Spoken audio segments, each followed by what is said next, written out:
नमस्कार। स्वागत है आप सभी का लक्ष्य अध्ययन में। और आज मैं जो क्लास आपके सामने लेकर आई हूँ वो है बंगाल के गवर्नर जनरल। तो आज हम पढ़ेंगे बंगाल के गवर्नर जनरल। और बंगाल के गवर्नर जनरल का जो टाइम रहा है वो है 1773 से 1833 होगा ये, ठीक है। 1733 नहीं, ये 1833 होगा, ठीक है। तो यहाँ पे जीजी से आप समझ जाएंगे कि मैंने ये जीजी का मतलब क्या है, गवर्नर जनरल है, ठीक है। गवर्नर जनरल ध्यान देंगे। तो मैं यहाँ पे जीजी ही बोलूंगी, तो आप इससे परिचित हो जाइए, ठीक है। मैं जीजी बोलूंगी तो जीजी का मतलब है गवर्नर जनरल। तो चलिए स्टार्ट करते हैं ज्यादा टाइम न लेते हुए। हमने इससे पहले वाली वीडियो में हमने क्या पढ़ा था, बंगाल के गवर्नर पढ़े थे। और बंगाल के गवर्नर में भी हमने क्या पढ़ा था कि सबसे अंतिम गवर्नर जो थे वो कौन थे, बंगाल के सबसे प्रथम गवर्नर थे क्लाइव और अंतिम गवर्नर थे वारेन हेस्टिंग, ठीक है। जो कि इनका टाइम पीरियड कितना होता है, 1772 में ये बनते हैं और 1773 तक इनका गवर्नर, बंगाल के गवर्नर होते हैं। और 1773 से 85 तक ये क्या रहते हैं, बंगाल के गवर्नर जनरल। अब क्या है यहाँ पे, तो सबसे पहला जो क्वेश्चन बनता है आपका यहाँ से ये बनता है कि बंगाल के प्रथम गवर्नर जनरल कौन थे। तो प्रथम गवर्नर जनरल कौन होंगे आपके, वारेन हेस्टिंग, ठीक है। कौन बने थे प्रथम गवर्नर जनरल, वारेन हेस्टिंग बने थे। वारेन हेस्टिंग जो थे वो बंगाल के अंतिम गवर्नर थे और बंगाल के ही प्रथम गवर्नर जनरल थे, ठीक है। यहाँ से आप ये बात क्लियर कर लेंगे। एक इनके समय में एक और चीज इंपॉर्टेंट हुई थी, वो था रेगुलेटिंग एक्ट। 1773 में भारत में एक रेगुलेटिंग एक्ट आया था, ठीक है। कहाँ से आया था ये, तो ब्रिटिश ईस्ट इंडिया कहाँ से आया था, ब्रिटेन से ये एक्ट भेजा गया था। और इस एक्ट के ऊपर आपकी एक और क्लास होगी, रेगुलेटिंग एक्ट के ऊपर 1773 में आया था ये, ठीक है, ध्यान देंगे। और बहुत ही इंपॉर्टेंट एक्ट है ये, इसके ऊपर एक अलग से क्लास होगी और उसमें बताया जाएगा कि क्यों, क्या जरूरत पड़ी थी इस एक्ट को लाने के लिए, क्यों ये भेजा था ब्रिटेन से भारत इसको, ठीक है। तो 1773 में क्या आया था, इन्हीं के समय पे क्या आया, रेगुलेटिंग एक्ट आया था। क्वेश्चन आता है कि 1773 के रेगुलेटिंग एक्ट के समय बंगाल के गवर्नर कौन थे, तो वो थे वारेन, बंगाल के गवर्नर जनरल कौन थे, वारेन हेस्टिंग थे, ठीक है। और इसी के समय, इसी रेगुलेटिंग एक्ट के तहत 1773 के तहत 1774 में कलकत्ता में एक सुप्रीम कोर्ट की स्थापना होती है, ठीक है। क्या होती है, 1774 में सुप्रीम कोर्ट की स्थापना होती है। कब, किसके तहत होती है, तो 1773 के रेगुलेटिंग एक्ट के तहत एक सुप्रीम कोर्ट की स्थापना होती है। कहाँ, कलकत्ता में 1774 में, ठीक है। और इस सुप्रीम कोर्ट के जो पहले जो मुख्य न्यायाधीश थे उनका नाम था सर एलिजा एम्पे, ठीक है। क्या था, एलिजा एम्पे, ध्यान देंगे। क्या नाम था इनका, सर एलिजा एम्पे था, सुप्रीम कोर्ट के जो मुख्य न्यायाधीश थे, ठीक है। तो ध्यान देंगे 1773 के रेगुलेटिंग एक्ट के तहत क्या हुआ था, 1774 में कलकत्ता में सुप्रीम कोर्ट की स्थापना हुई थी। और उस समय बंगाल के गवर्नर जनरल कौन थे, तो वारेन हेस्टिंग थे, ठीक है। एक यहाँ पे और बहुत इंपॉर्टेंट क्वेश्चन पूछा जाता है, एशियाटिक सोसाइटी की स्थापना, ठीक है। एशियाटिक सोसाइटी की स्थापना किसने करी थी, तो ये करी थी सर विलियम जोन्स ने, ठीक है। ध्यान देंगे, बहुत बार क्वेश्चन आया एग्जाम में कि एशियाटिक सोसाइटी की स्थापना किसने करी थी, तो ये करी थी सर विलियम जोन्स ने करी थी। और ये इसकी स्थापना कब हुई थी, तो ये हुई थी 1784 में, 1784 में एशियाटिक सोसाइटी की स्थापना की गई थी सर विलियम जोन्स के द्वारा। और इस समय भी गवर्नर जनरल कौन थे बंगाल के, तो इस समय भी वारेन हेस्टिंग थे, ठीक है, ध्यान देंगे। अगला एक और क्वेश्चन बनता है कि कलकत्ता में मदरसे की स्थापना किसने करी थी, ठीक है। तो कलकत्ता में मदरसे की स्थापना किसने करी थी, वारेन हेस्टिंग ने करी थी, ठीक है। एक और यहाँ से क्वेश्चन बनता है, नंद कुमार की हत्या। होता क्या है कि ये जो नंद कुमार थे ये क्या करते हैं, वारेन हेस्टिंग के खिलाफ एक केस, मुकदमा दर्ज करते हैं, ठीक है। मुकदमा क्या होता है, भ्रष्टाचार के ऊपर मुकदमा होता है, किसके खिलाफ करते हैं, वारेन हेस्टिंग के खिलाफ ये मुकदमा करते हैं। लेकिन होता क्या है कि यहाँ पे वारेन हेस्टिंग और सर एलिजा एम्पे क्या मिल जाते हैं आपस में, ठीक है। ये लोग क्या करते हैं, आपस में दोनों ही मिल जाते हैं और झूठा मुकदमा उल्टा किसके ऊपर लगा देते हैं, झूठा मुकदमा किसके ऊपर लगा देते हैं, नंद कुमार के ऊपर लगा देते हैं। मुकदमा इतना आगे बढ़ जाता है कि नंद कुमार को फांसी की सजा दे दी जाती है।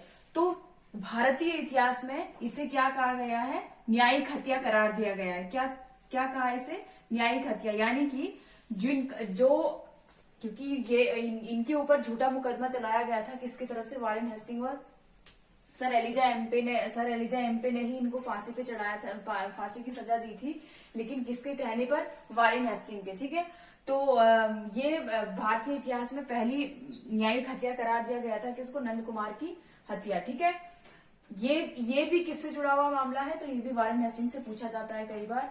और इसके बाद क्या होता है? वारेन हेस्टिंग वापस ब्रिटेन चले जाते हैं और ब्रिटेन में इनके ऊपर क्या लग जाता है? महाभियोग चलाते हैं। ठीक है, बर्क नाम के एक व्यक्ति होते हैं जो इनके ऊपर महाभियोग चलाते हैं, इनके ऊपर महाभियोग लग जाता है। ठीक है, अब आते हैं, ये तो था किसके बारे में? वारेन हेस्टिंग के बारे में। एक बार फिर से रिकॉल कर लेंगे। प्रथम गवर्नर जनरल बंगाल के कौन है? वारेन हेस्टिंग है। रेगुलेटिंग एक्ट के समय बंगाल के गवर्नर जनरल कौन थे? तो ये भी वारेन हेस्टिंग थे। क्यों? क्योंकि रेगुलेटिंग एक्ट कब आया था? 1773 में आया था। और इसी एक्ट में, एक्चुअली इसी एक्ट में कहा गया था कि जो बंगाल के गवर्नर है वो अब क्या हो जाएंगे? बंगाल के गवर्नर जनरल हो जाएंगे। ठीक है, क्या हो जाएंगे वो? बंगाल के। तो इसी एक्ट के तहत ये भी क्या बने थे? बंगाल के गवर्नर जनरल बने थे। और इसी एक्ट के तहत सुप्रीम कोर्ट की स्थापना होती है 1774 में कलकत्ता में। ठीक है, एशियाटिक सोसाइटी की स्थापना करते हैं सर विलियम जोन्स करते हैं एशियाटिक सोसाइटी की स्थापना। और कब होती है? 1784 में। ठीक है, कलकत्ता में मदरसे की स्थापना करते हैं वारेन हेस्टिंग। और नंद कुमार की हत्या इन्हीं से संबंधित आती है। क्वेश्चन आता है किससे संबंधित है? तो वारेन हेस्टिंग से। ठीक है, नेक्स्ट हमारे पास है, अगले जो हमारे पास गवर्नर जनरल है वो है कॉर्नवालिस। ठीक है, कॉर्नवालिस का टाइम पीरियड 1786 से 1793। ठीक है, 1786 से 1793 है। और कॉर्नवालिस को क्या कहा जाता है? बहुत इंपॉर्टेंट क्वेश्चन यहां से बनते हैं, बहुत ज्यादा क्वेश्चन, बहुत ही इंपॉर्टेंट कैरेक्टर है। कॉर्नवालिस जो है इनको क्या कहा जाता है? सिविल सेवा का जनक कहा जाता है। ठीक है, भारत में सिविल सेवा का जनक किसको कहा जाता है? कॉर्नवालिस को। पुलिस सेवा का जनक भी किसे कहा जाता है? तो ये भी कॉर्नवालिस को कहा जाता है। इन्हीं के समय में क्या था? स्थायी बंदोबस्त। ठीक है, स्थायी बंदोबस्त लागू हो गया था। ठीक है, ध्यान देंगे, स्थायी बंदोबस्त इन्हीं के समय में लागू हो गया था। तो स्थायी बंदोबस्त का, भारत में स्थायी बंदोबस्त के जनक भी किसे माना जाता है? कॉर्नवालिस को। सिविल सेवा का जनक कॉर्नवालिस, पुलिस सेवा का जनक कॉर्नवालिस को माना जाता है। ठीक है, और शक्ति का पृथक्करण। ठीक है, ये यहाँ पे कॉर्नवालिस की संहिता, इस शक्ति को जो नाम दिया गया था, ये शक्ति का पृथक्करण, या इसको कॉर्नवालिस की संहिता भी कहा जाता है। क्या कहा जाता है इसको? कॉर्नवालिस की संहिता। ठीक है, ध्यान देंगे। तो ये कॉर्नवालिस की जो संहिता थी, ये क्या थी? यही शक्ति का, इसी में ही क्या लिखा था? शक्ति का पृथक्करण का उल्लेख था। ठीक है, नेक्स्ट हम देखते हैं सर जॉन शोर। इसके बाद कौन आते हैं? कॉर्नवालिस के बाद। कॉर्नवालिस का टाइम पीरियड क्या है? 1786 से 1793 है।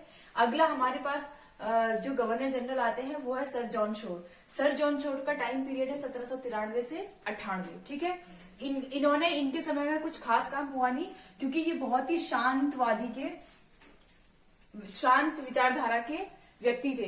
इन्होंने क्या किया था? इन्होंने किसी भी प्रकार का कोई हस्तक्षेप, किसी भी भारत की जो राजनीतिक जो दल थे उनके साथ, या ये बोले हम कि जो राजनीतिक शक्तियां थी उनके किसी के साथ भी इन्होंने किसी भी प्रकार का कोई हस्तक्षेप नहीं किया। ठीक है, क्या इन्होंने किसकी नीति अपनाई? अहस्तक्षेप की नीति अपनाई। इसीलिए इनके समय में कोई भी आपको युद्ध देखने को नहीं मिलेगा। ठीक है, मैसूर युद्ध इस समय नहीं हुआ। लेकिन होता क्या है, तुरंत जैसे ही 1798 में गवर्नर जनरल के पद से हटते हैं, इसके बाद कौन आ जाते हैं? Lord Wellesley. क्योंकि इन्होंने अहस्तक्षेप की नीति अपनाई थी, लेकिन यहाँ पे वेलेजली का वैसा कोई स्वभाव नहीं था। तो वेलेजली के टाइम पे तुरंत फिर से क्या हो गया? चतुर्थ मैसूर युद्ध हो गया। चतुर्थ आंग्ल मैसूर युद्ध किसके समय में हुआ? लॉर्ड वेलेजली के समय में हुआ। और वेलेजली का टाइम पीरियड पहले देख लेते हैं। 1798 से 1805 तक इनका ये बंगाल के गवर्नर रहे।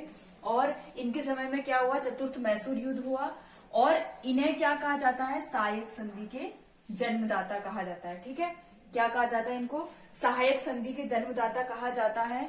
और इसमें सहायक संधि में अगर हम देखेंगे, सबसे पहला जो सहायक संधि का जो शिकार हुआ था, सबसे पहला जो राज्य था, जो सबसे पहला राज्य था वो था हैदराबाद। ठीक है, हैदराबाद सबसे पहले क्या हुआ था? सबसे पहला शहर, नगर की अगर बात करें हम, तो सबसे पहले कौन सहायक संधि का शिकार हुआ था? तो ये हुआ था हैदराबाद।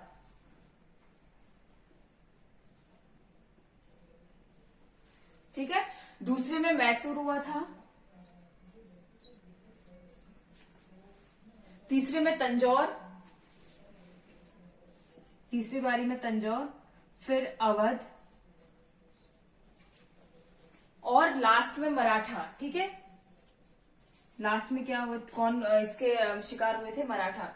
जो हैदराबाद था, हैदराबाद 1798 में सायक संधि का शिकार हुआ, 1799 में मैसूर और 1799 में ही तंजौर हुआ। अवध 1801 में और मराठा 1802 में। ठीक है, जान लेते हैं कि सायक संधि क्या थी। ये सायक संधि के जन्मदाता इनको किसको माना जाता है, लॉर्ड वेलेस्ली को माना जाता है।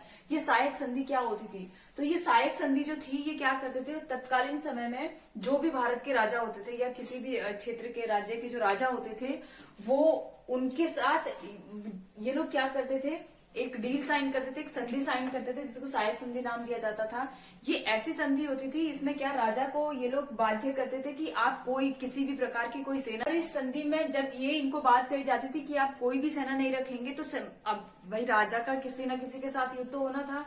तो कुल मिला के बात ये होती थी कि अगर आपको सेना रखनी है, आपको जब भी सेना की जरूरत पड़ेगी तो आप हमारी सेना लेंगे। ठीक है, आप हमारी सेना लेंगे, लेकिन बदले में भाई अब अगर हमारी सेना आपका काम करने आएगी तो आपको क्या देना पड़ेगा, उनको वेतन देना पड़ेगा, उनको ऋण देना पड़ेगा, जो भी जैसे भी जो भी उपहार जो भी है वो सारी चीजें आपको देनी पड़ेगी। तो ये थी सायक संधि। ठीक है, तो सायक संधि में सबसे पहले कौन शिकार हुआ, तो हैदराबाद को सबसे पहले सायक संधि किसके साथ हुई, हैदराबाद के साथ हुई, फिर उसके बाद मैसूर के साथ हुई, फिर तंजौर, फिर अवध और मराठा। ये कभी कभी आपको सीक्वेंस में लगाने के लिए पूछ दिए जाते हैं कि सायक संधि के जो सायक संधि जिन जिन के साथ हुई थी जो भी ये जगह के नाम दे दिए जाएंगे और फिर आपको क्या कहा जाएगा कि इनको आपको सीक्वेंस में लगाना है। ठीक है, तो 1798 में हैदराबाद के साथ हुआ था, मैसूर 1799 में था, तंजौर 1799 में था, अवध 1801 में था और मराठा जो इसके शिकार हुए थे वो 1802 में। ठीक है, इसके बाद हम देखते हैं फोर्ट विलियम कॉलेज की स्थापना किसके समय में होती है, फोर्ट विलियम कॉलेज की स्थापना। तो इस समय भी कौन थे भारत में गवर्नर जनरल, इस समय भी लॉर्ड वेलेस्ली थे। ठीक है, ध्यान रखेंगे सायक संधि, ध्यान रखेंगे आप, बहुत ही इंपॉर्टेंट है। सायक संधि एक और नाम आपको फ्रांसिस डुप्ले के समय का आपको हो सकता है नाम आता है। कभी कुछ लोग कहते हैं कि इन्होंने डुप्ले की नकल करी थी, लेकिन ऐसा नहीं था। मतलब जो भी डुप्ले, कई लोग बोलते हैं कि इन्होंने डुप्ले की नकल करी थी, लेकिन यहाँ अगर सायक संधि के जन्मदाता कहे जाते हैं तो सिर्फ और सिर्फ लॉर्ड वेलेस्ली को। ठीक है, अब यहाँ पे हम देखते हैं कि नेक्स्ट हमारे पास जो आता है वो है सर जॉर्ज बार्लो। नेक्स्ट हमारे पास जो गवर्नर जनरल है वो है sir George Barlow. Sir George Barlow के टाइम पीरियड हम देख लेंगे 1805 से 1807 में तक रहा इनका टाइम पीरियड। और इनके समय में क्या हुआ था, सिर्फ एक चीज हुई थी, वेल्लोर सिपाही विद्रोह हुआ था 1806 में।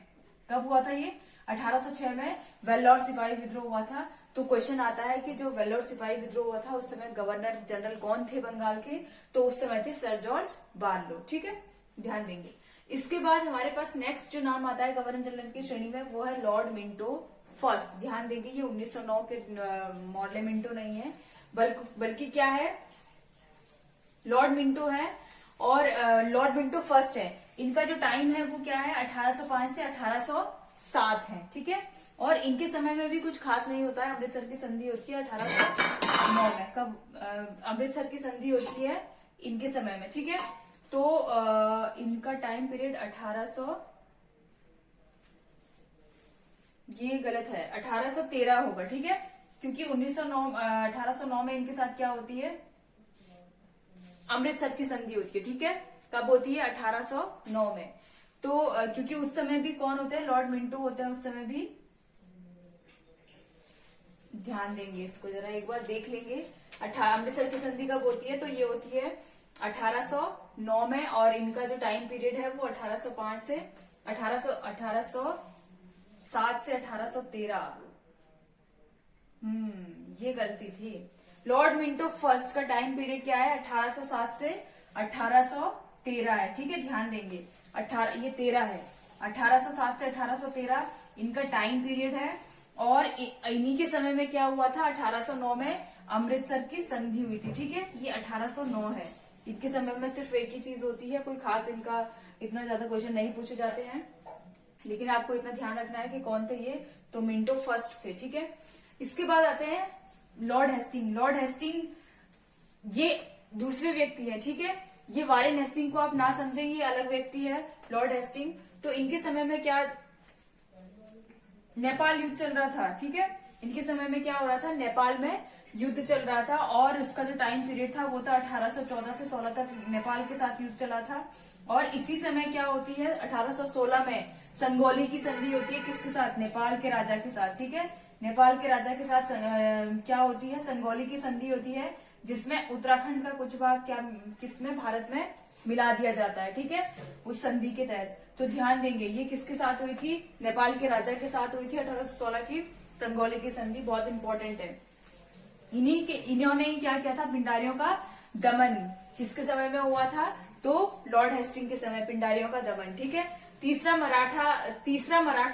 आंग्ल मराठा युद्ध भी किसके समय में हुआ था, लॉर्ड हेस्टिंग के समय में हुआ था। और इसी समय क्या हुआ था, पेशवा पद का अंत कर दिया गया था, ठीक है। पेशवा जो पद था उसको क्या कर दिया था, खत्म कर दिया गया था लॉर्ड हेस्टिंग के समय में। और इनका टाइम पीरियड क्या था, तो 1813 से 1823 तक था, ठीक है, ध्यान देंगे। इसके बाद हमारे पास 1823 के बाद एक और आते हैं हमारे पास लॉर्ड एमहर्स्ट, ठीक है। उनका मैं यहां पे लिख देती हूँ, लॉर्ड एमहर्स्ट आते हैं।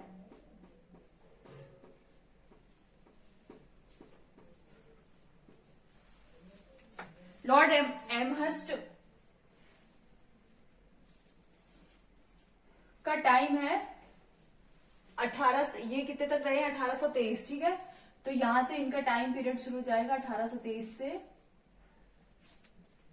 1828, ठीक है। यहां तक शायद आपको दिख रहा होगा, 1823 से 1828 तक किसका टाइम पीरियड चलता है, लॉर्ड एमहर्स्ट का, ठीक है। ये इसके बाद विलियम बेंटिक आते हैं, और वो अंतिम गवर्नर जनरल होते हैं, कहाँ के, बंगाल के, और वही भारत के प्रथम गवर्नर जनरल भी बनते हैं। तो विलियम बेंटिक के बारे में हम नेक्स्ट वीडियो में पढ़ेंगे, जब हम भारत के गवर्नर जनरल पढ़ेंगे, ठीक है। लॉर्ड एमहर्स्ट को देख लेते हैं यहाँ पे। लॉर्ड एमहर्स्ट के समय कोई कुछ खास नहीं हुआ था, लेकिन हाँ, बैरकपुर सैनिक विद्रोह हुआ था 1824 में। 1824 में क्या हुआ था, बैरकपुर सैनिक विद्रोह, बैरकपुर सैनिक विद्रोह, ठीक है, ध्यान देंगे। तो ये किसके समय में हुआ था, ये हुआ था लॉर्ड एमहर्स्ट के समय पे, ध्यान देना है आपको। इनका टाइम पीरियड था ये 23 तक रहे थे यहाँ पे, 1813 से 1823, ठीक है। इसके बाद कौन बने, 1823 में लॉर्ड एमहर्स्ट बने, 1823 से 1828 तक, ठीक है।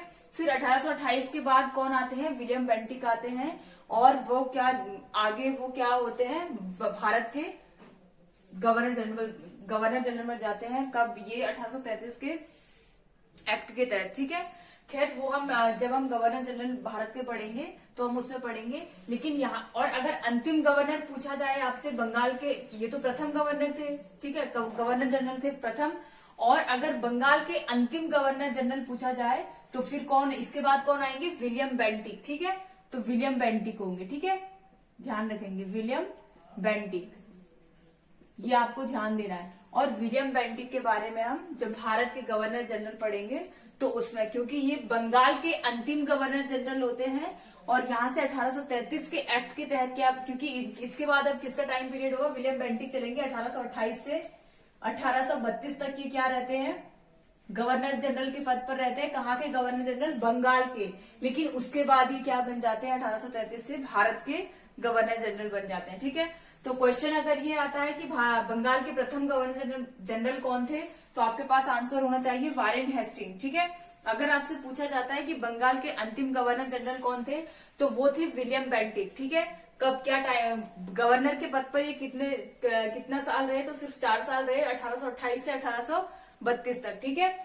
और अगर बात पूछी जाए आपसे, क्वेश्चन अगर ये आ गया आपसे, कुछ भी बीच से अगर पूछ लिया कि संगोली की संधि किसके समय में हुई थी, कौन थे उस समय बंगाल के गवर्नर जनरल, तो उस समय लॉर्ड हेस्टिंग थे, ठीक है। क्वेश्चन बहुत ज्यादा पूछा जाता है, सहायक संधि के जन्मदाता किसे माना जाता है, तो लॉर्ड वेलेस्ली को माना जाता है। 1798 से 1805 तक इनका टाइम पीरियड रहा है। कार्नवालिस से बहुत ज्यादा क्वेश्चन पूछे जाते हैं। सिविल सेवा का जनक किसे माना जाता है? कार्नवालिस को माना जाता है। पुलिस सेवा का जनक भी नहीं माना जाता है। स्थायी बंदोबस्त किसने लागू किया था? तो ये भी कार्नवालिस ने ही लागू किया था। ठीक है, यहाँ से आपसे क्या क्वेश्चन बनेंगे? रेगुलेटिंग एक्ट के समय बंगाल के गवर्नर जनरल कौन थे?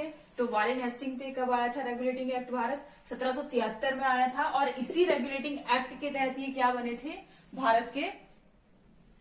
बंगाल के गवर्नर जनरल बने थे। ठीक है, और 1773 के रेगुलेटिंग एक्ट के तहत ही सुप्रीम कोर्ट की स्थापना हुई थी। कहाँ? कलकत्ता में 1774 में, जिसके प्रथम जो मुख्य न्यायाधीश थे वो थे sir Elijah Impey. Asiatic Society की स्थापना 1784 में हुई थी और सर विलियम जोन्स ने इसकी स्थापना करी थी। ठीक है, कलकत्ता में मदरसे की स्थापना किसने करी थी? वारेन हेस्टिंग ने करी थी।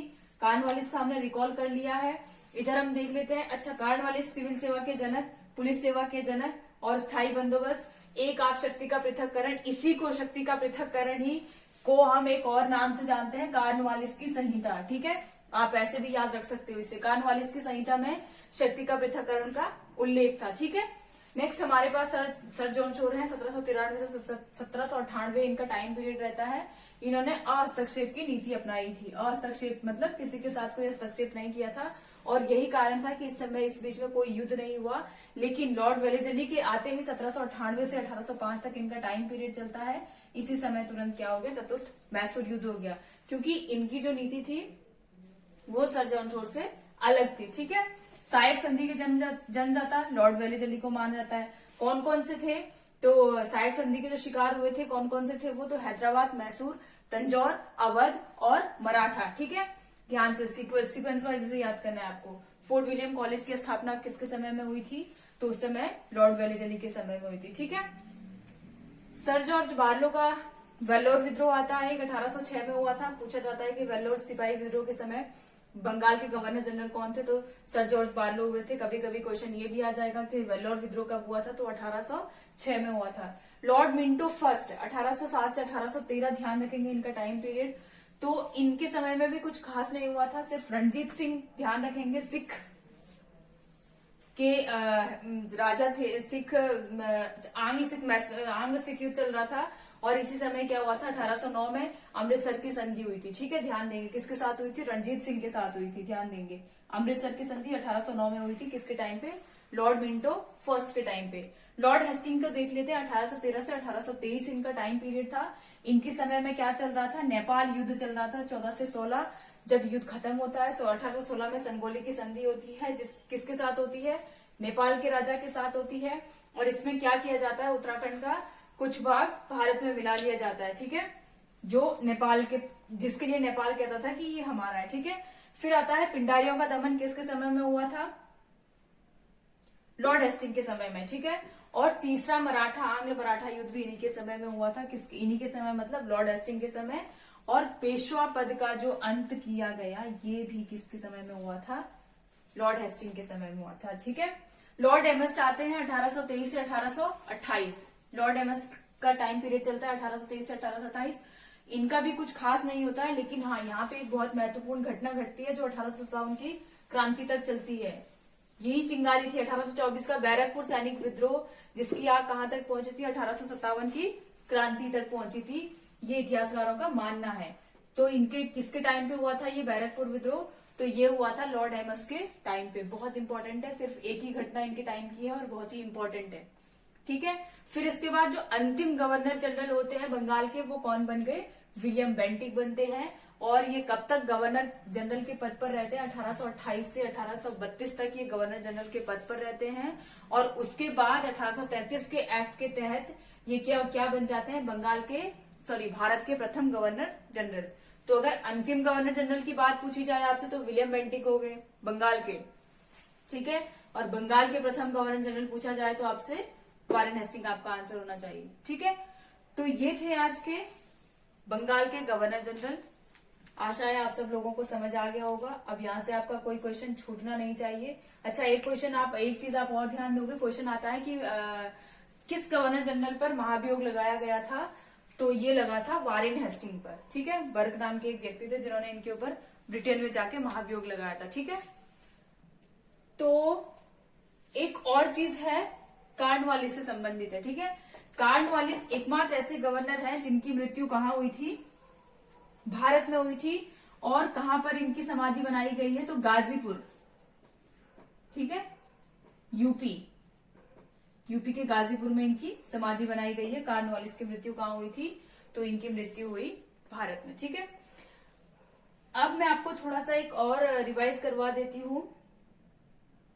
हमने इससे पहले बंगाल के गवर्नर पढ़े थे, उसमें क्लाइव क्या करते हैं, वो आत्महत्या कर लेते हैं, कहा, ब्रिटेन में जाकर, ठीक है। यहाँ पर वारेन हेस्टिंग पर क्या लग जाता है, ब्रिटेन में जाके महाभियोग लग जाता है। कॉर्नवालिस क्या होता है, कॉर्नवालिस की मृत्यु होती है भारत में ही, और गाजीपुर में क्या है, इनकी समाधि है। तो क्वेश्चन ये भी बनता है कि कौन से गवर्नर जनरल है जिनकी समाधि जो भारत में ही जिनकी मृत्यु हुई थी, तो वो थे कॉर्नवालिस, ठीक है।